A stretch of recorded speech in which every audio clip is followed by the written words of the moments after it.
Again, Erev Shabbos, everybody. Welcome to Jerry's Corona Contemplations for Parshat Teizei, recording from Cranford, New Jersey.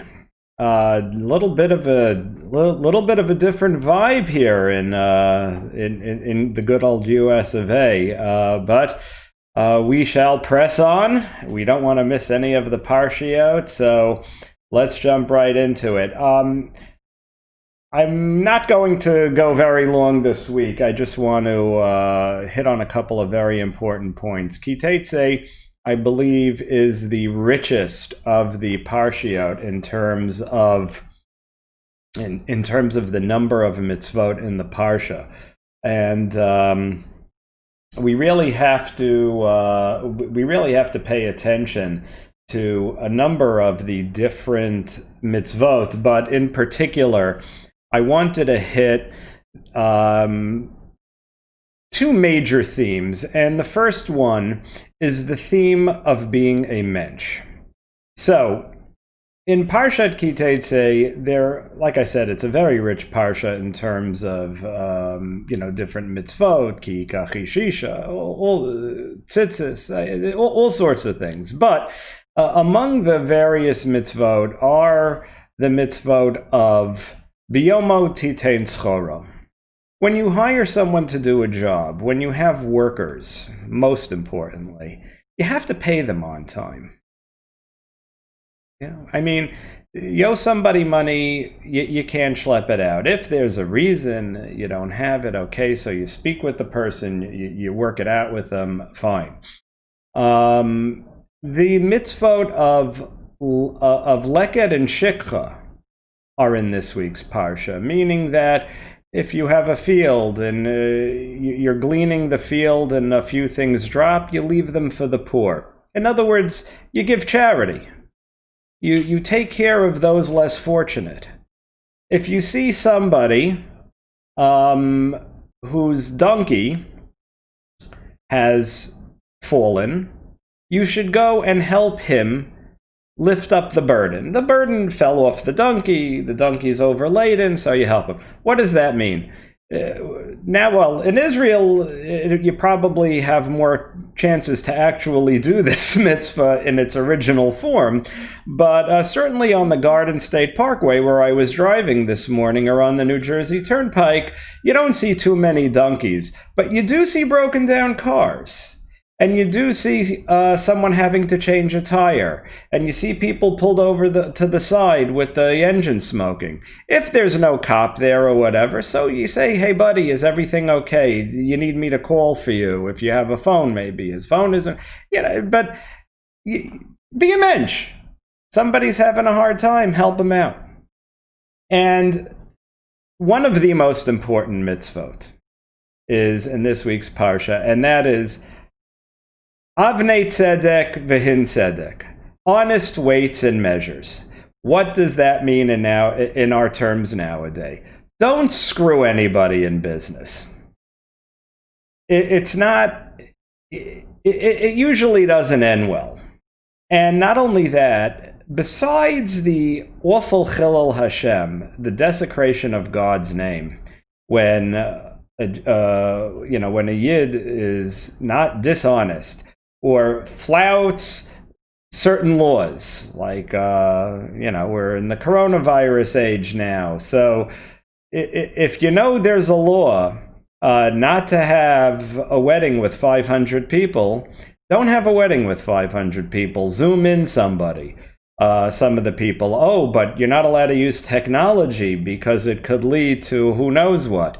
Well, maybe now's the time. Maybe God's telling us, you kind of have to learn how to use technology.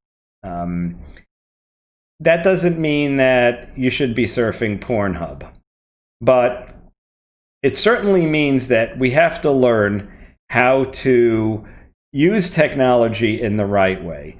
Hiding from technology.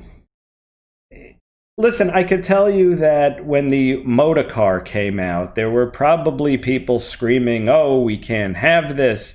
A person could get into a motor car and who knows where they'll go and no one will be watching them. They could get into all sorts of trouble." I mean, this is the same thing we hear about the internet. Now, I'm not saying it should be used without oversight for children, but one of the things that we learned during this pandemic is that we have to take things like technology and science and use it in the service of Hashem. So, let's not be dishonest in our dealings, and certainly not in our business dealings. They say that one of the first questions a person is asked after 120 years when he goes to the Bet Din Shel Mala, she goes to the Bet Din Shel Mala, were you honest in your business dealing? And then they ask, Kavata itim la Torah, did you wait for Mashiach? But this is very, very... Parshat Ki Teizei is teaching us first and foremost, not even V'hagita bo yomim v'layla, that doesn't even come till Yoshua. It's telling us you have to first be a mensch. You cannot be a kli machzik bracha. You cannot be a vessel that retains blessing if you are dishonest. So the mitzvot, the main mitzvot surrounding Ki Teizei, throughout the parsha, they're sprinkled in there. Give tzedakah, be a mensch, help another person, be honest in your dealings, and then you can grow from there. When I started learning Gemara in Yeshiva Tiferet Moshe back in 1973, fourth grade, the first Masechta we learned was Bava Metzia. The first parak we learned was Elu Metziot. Elu Metziot Shalo v'Elu Chayev Lahachris. This is, you could keep this, you have to announce, you find something, you have to return it. Why not brachos? What time do you say Shema? You get up, you say Shema, Moda'ani. Very important stuff. Sof Zman Kriyas Shema, and all the different brachos on food. No! First thing you learn, Elu Metziot Shalo. Seems strange for a fourth grader. Because before you can make a bracha, you have to know that if you find something that doesn't belong to you, you have to return it. Because if you don't do that, then what's all the brachos? If you're not a mensch, then the rest of it is meaningless. That's why in most of the Litvish yeshivas, we start with things like Shnayim Oiches and Batalis. Two people are tearing apart. They're saying this one says it's mine, this one says it's mine, so you split it. Why do you have to know that? Because if you don't know that, then what are you sitting over a Gemara for? First, you have to be a mensch. One of the most important lessons of this week's Parsha. Another point that I really want to hit on in this week's Parsha are the two major zachars. Zachar es asher asa Hashem leMiriam. Remember what Hashem did to Miriam. What did Hashem do to Miriam? Well, Miriam and Aaron were talking about Moshe. He separated from his wife because the nevuah would come to him all the time, and he couldn't be tamei and whatever. And Miriam and see when I do it from Israel, you don't hear the sirens, and this is like a little bit extra. But what did Miriam do? She was talking, it's not right that he did this. She didn't mean to hurt him in any way. It's her brother. She loved him. A little brother that she watched on the Nile. Nothing should happen. What happened?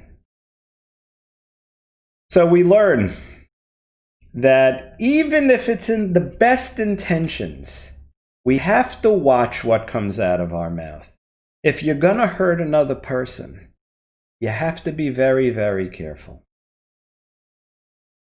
Miriam HaNaviah, the greatest of the prophetesses, with the possible exception of Sarah Imenu, the one who sang on the Yam Suf, even she had to be careful what she says. Rabbi Sai, I'm watching the Republican National Convention.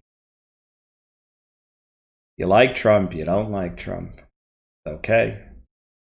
But the hate that I'm seeing on social media for the president. He might not be the nicest guy in the world. I don't know. I don't know him personally. I know people that do know him personally, and they say as a human being, he's wonderful. In business, he'll cut your head off.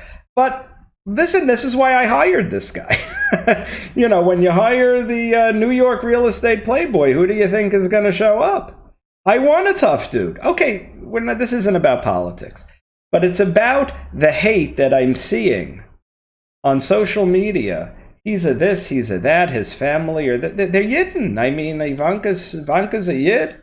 Her children are Jewish children. Not that that should matter. All people are God's children. But it's like, where's the Hakaras HaTov? Helped broker peace with the United Arab Emirates, the wealthiest of the the wealthiest of the Arab nations, arguably, certainly per capita. I mean, and he did very wonderful things for the Jewish people. I mean, you don't have to vote for him. I know a lot of people that aren't voting for him, but what's with the, and quite frankly, I have to say I'm guilty too, because I make a lot of, silly memes with Biden and Kamala. All right, but it's one thing to joke around. It's another thing to be outwardly hateful, and not only hateful to the president and his administration, but hateful to other your friends on social media, name calling. Zachares asher asa Hashem Elokecha leMiriam. What about you? Let's think about that. Civil people can debate. Debate is welcome. It's part of. Look at the Gemara. It's one big debate. Debate is good. We don't learn about other people if we don't discuss things with them, but there's a way, Rabbosai. There's a way to debate without name-calling and ad hominem attacks. It's disgusting. Not only in politics, in everything, in business. We have to think of how we talk to another person. A person is a Tzelem Elokim, regardless of their race, creed, or color. We are all God's children. All humanity was created in God's image, and we have to realize that when we're talking to another person. If the person's a nice farf, so don't talk to him. You don't have to talk to anybody. People, say terrible things to me about things I write on. I say, you know what? Listen, buddy, this is why we have elections. There's a reason Baskin-Robbins makes 31 flavors. There's a reason there are horse races and sporting events, because people have a different view of who's going to win. That's okay. It's welcome. But again, there's a way to talk to another person created in God's image. And of course, Zacharet asher asalacha Amalek. Remember what Amalek did. Amalek attacked the Jewish people as they had left Egypt. They went and attacked the weakest. And for that, we went to war with Amalek. They attacked from behind. They couldn't even face you on. And for that, they have to be wiped out. How many Amaleks have we seen in the last 2,000 plus years? Amalek, the Crusades, where Jewish towns were wiped off the map. The blood libels, Rahmana litzlan, the Spanish Inquisition, the Holocaust. That was Amalek in our time. Why did Amalek attack us? Asher karcha baderech, you cooled off along the way. It was right after we said, what? Hayesh Hashem bekirbeinu im ayin. Is God with us? With the water, and we were complaining about this and complaining about that, and then came Amalek. When we learn Zachares asher asalacha Amalek, it's not only about Amalek, it's what we did that Hashem sent in Amalek. We didn't show the attitude of gratitude after having crossed the Red Sea. Already we were in the desert and, oh, what are we going to eat? All right, people are hungry, they have to eat. But have some faith. But on the hindsight of the attack of Amalek, great things happened. We had an Amalek in our generation, in my parents' generation, and now we have Baruch Hashem a state. But we have to remember why Amalekites come after us. Because we don't show gratitude to HaKadosh Baruch Hu. And we had a Hitler, Yamach Shemai. Now we have an Iran. But who is Amalek? Amalek are people that just randomly attack, willy-nilly, terrorists, rioters. Look what's going on. Because you don't agree with someone's political view, they're looting Walmarts, they're burning down private businesses, killing people. Yes, I know, it works both ways. You don't have to tell me. I know it works. But that's not how we have debate. Like I said earlier, we don't just attack someone at a restaurant because they're white and not black, or black and not white, or they're Republican and not Democrat, or Democrat and not Republican, or capitalist and not socialist. That's the Maisa Amalek. Remember what Amalek did.